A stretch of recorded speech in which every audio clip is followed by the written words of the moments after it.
Ayun, magandang hapon po sa inyong lahat mga sir, mga madam. Nandito po ako sa bayan ng Balungaw. Ayan, Balungaw. Si Jelor pala to. Ito yung umpisa ng lupa namin tinitignan. Ito, meron siyang deep well. So kung kulang yung tubig, mayroong deep well. Pero kitang kita nyo naman, malakas ang tubig dito sa lugar na ito. Ayan, so ito ay may ilang meters ito bro? Ilang meters? 20 meters frontage, tapos pahaba. Meron ding daan-daan. Oo, katabi may daan din doon, pero may irrigation. Ayan. Pero pupuntahan ko doon mamaya para makita ninyo. Para makita din po ninyo doon yung daan doon, tapos may irrigation, pwedeng magpalagay ng culvert. Or kung gusto nyo naman dito na, pwede rin. Pero mas malapit kasi doon kung doon tayo dadaan. Pero ito, malapit na rin sa cemented road. Ilang metro na lang. So ito ay almost 1 hectare. Ito yung boundaries niya. Ito yung part na yan. Nagpasukat kasi sila dito, kaya ito lang yung one. Pero pag napasukat natin para po makita po dito. So ito po ay tax declaration sa seller, ay wala namang problema. So dito halos lahat dito tax declaration naman. So mayroon namang paraan para ma-transfer sa inyong pangalan. So may proseso. At parang ano lang din yan, parang transfer of title, pero medyo lang, parang mayroong ipapa-approve lang yung plano. Pero kung naka-approve na yung cadastral nito, ready to transfer na yun. So pipirma na lang yung pangalan, or kung may extrajudicial ulit, gano'n. So check natin. So ito ay may sukat na almost 1 hectare, pero sa tingin ko kung hanggang dun sa dulo may 1 hektarya ito, baka mahigit pa. So more or less kasi yung tax deck. So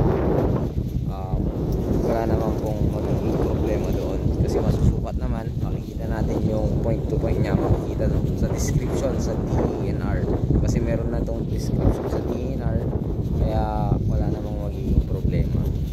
So dito sa part na ito, dire-diretso naman ang patubig.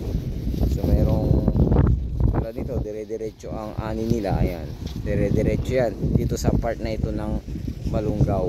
So hindi tumitigil yung anihan dito sa part na ito. Napakaganda.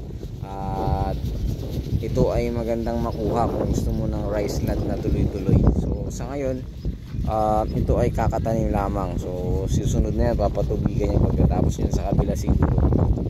Ayan. So may tubig din doon, tingnan natin mamaya. So na yun, itutuloy ko, pupuntahan ko lang doon sa kabila at i-check ko doon yung area na doon sa may before tree doon. So ayun, tara, puntahan natin.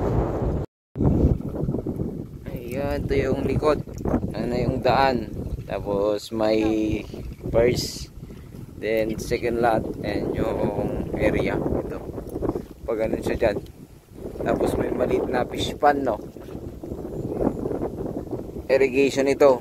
So yung parang fish pan nya dinugtong na sa may irrigation. Ayan. So may pagkukuha na ka pa ng tubig dito, napakarami. Ayan mismo yung lupa. Nandun tayo kanina, dun sa dulo. Ayun, sa dulo doon. So ngayon nandito tayo sa part ng likod. Hindi tayo makakuha kasi may tubig. So ayan yung area na, dulo. Okay, Rod. Yan. So ayun, ito ay almost 1 hectare at along irrigation, kasi irrigation to, tapos may fish pan siyang maliit. Ayan na yung lote. Ayan, yung green na maliliit na yan. Ayan, ayan siya. Ayan yung green na maliliit. So hanggang doon sa may Melina, pag ano, tapos yung fish pan dyan, may fish pan na maliit. So pag nasukat to, siguro may parang may 1 hectare. So ayun, so dito sa bayan ng Balungaw, rice land, irrigated rice land, may sukat na almost 1 hectare. Maganda itong gawing farm lot, or pwedeng maging residential to, kasi meron tong daan doon. Tapos ayan na yung mismong provincial highway na yan. So napakalapit. Tapos ayun, barangay road, cemented road, malapit lang dito. So ang price nito ay 1.6. Ayan, 1.6. magustuhan nyo to, tawagan nyo lang ako sa aking numero at sa aking Facebook account. So ayun, muli maraming salamat. God bless you all.